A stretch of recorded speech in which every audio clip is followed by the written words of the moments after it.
আসসালামু আলাইকুম প্রিয় দেশবাসী, সবাইকে আমার সালাম। আমি গুন্ডার গুন্ডা ওয়ান পিস দুলাল।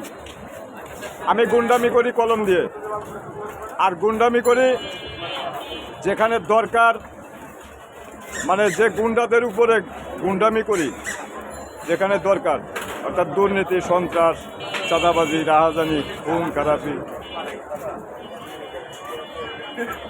এটা আমি 17 বছর আগে থেকে শুরু করেছিলাম।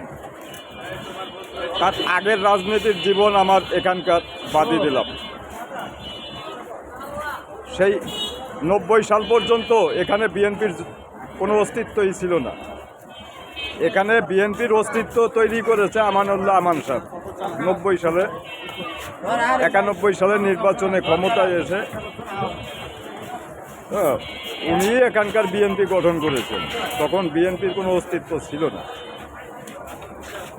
তো ভাইয়েরা আমার, বোনেরা আমার, আমি আজ আমার প্রাণপ্রিয় নেত্রী, বাংলার জনগণের আপামর নেত্রী, জাতির জনক বঙ্গবন্ধু শেখ হাসিনার উদ্দেশ্যে আমি বলছি, আপনি যখন ক্ষমতায় থাকেন তখন থেকেই আমি গণভবন গিয়ে আমি গুন্ডামি শুরু করি। কেন করেছিলাম? আমি একমাত্র এই হৃদয় দিয়ে আমি বিশ্বাস করতাম যে এই দেশটাকে, এই বাংলাদেশটাকে বিশ্বের বুকে জ্ঞান দিয়ে, মেধা দিয়ে মালয়েশিয়া, সিঙ্গাপুর, জাপান,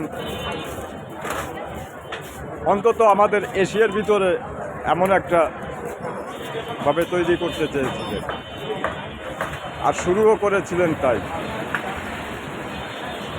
কিন্তু আপনি যে হৃদয় বিদারক কথাটা বলেছিলেন যে আমি কাফনের কাপড় দিলেও সেটা আমার নেতাকর্মীরা পাঞ্জাবি বানিয়ে মুজিব কোট লাগিয়ে ঘুরে বেড়ায়। আমি লড়াই করেছি কিন্তু তাদের সাথে। আর আমি আপনার ওই গণভবন গিয়ে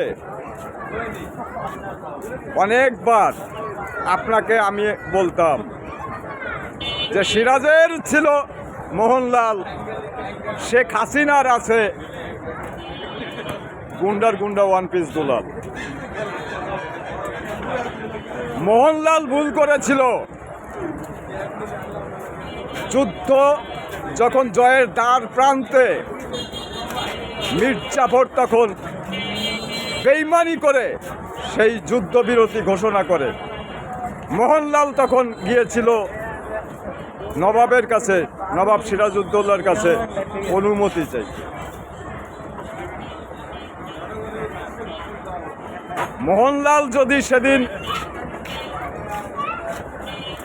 নবাবের হুকুমের অপেক্ষায় না থেকে যুদ্ধ ময়দানে নিজের কৌশল অনুযায়ী যুদ্ধ চালিয়ে যেত, তাহলে বাঙালিকে 200 বছর পরাধীনতার গ্লানি বহন করতে হতো না।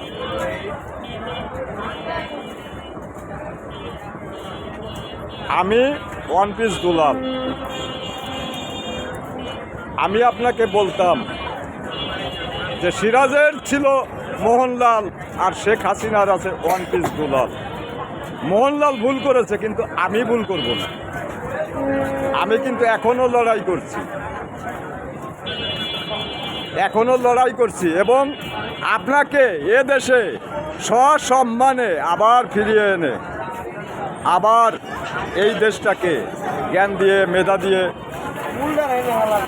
সারা বিশ্বের দরবারে যেভাবে চিনাতে পারেন, আমি সেইভাবে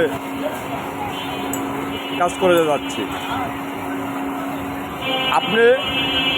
আপনাকে আমি বলতাম যে এখন আপনাকে একটু ছুটির দরকার, মানে দিন রাত 24 ঘন্টা কাজ করতে করতে করতে করতে হ্যাঁ এই এখন একটু ছুটির দরকার। তা আপনাকে ওই যে তীর্থে পাঠিয়েছি আজমির শরীফ, নিজামুদ্দিন আউলিয়া, তারপরে ওই বৃন্দাবন মানে কৃষ্ণ লীলা, হ্যাঁ হ্যাঁ এটা করেন। আর এখানে যা করার দরকার সেটা আমি করব। ও লকডাউন দিয়ে কিচ্ছু হবে না। আরে লকডাউন এখন কোন শালারা দিচ্ছে, কার নামে দিচ্ছে? সেই শালা কোথায়? হ্যাঁ, যারা এখনও আওয়ামী লীগকে ভালোবাসে তারা তো এখন ওই যে এই সমস্ত কারবারের জন্য তারাও শান্তিতে এখন থাকতে পারবে না। হ্যাঁ, আওয়ামী লীগকে ভালোবেসে যারা এখনও এদেশে আছে, যারা কোনোদিন ক্ষমতায় থাকা অবস্থায় কিছুই পায় নাই, তারাই এখন এই দেশে আছে। আর এই রকম লকডাউন করে কি হবে? আরে লকডাউন তো করব আমি, এই জনগণ দিয়েই করাবো। লকডাউন তো জনগণ দিয়ে আমি করাবো। জয় বাংলা, জয় বঙ্গবন্ধু। সবাই সুখী হন, সবাই সুখে থাকুন, সবাইকে সালাম। এই দেখুন আমার কেরানীগঞ্জ, দেখুন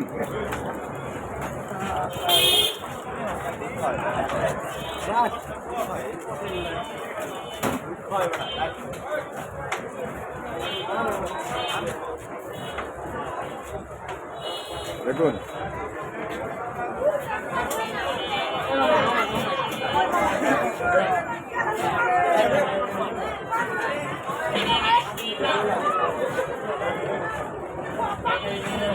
সবাইকে সালাম।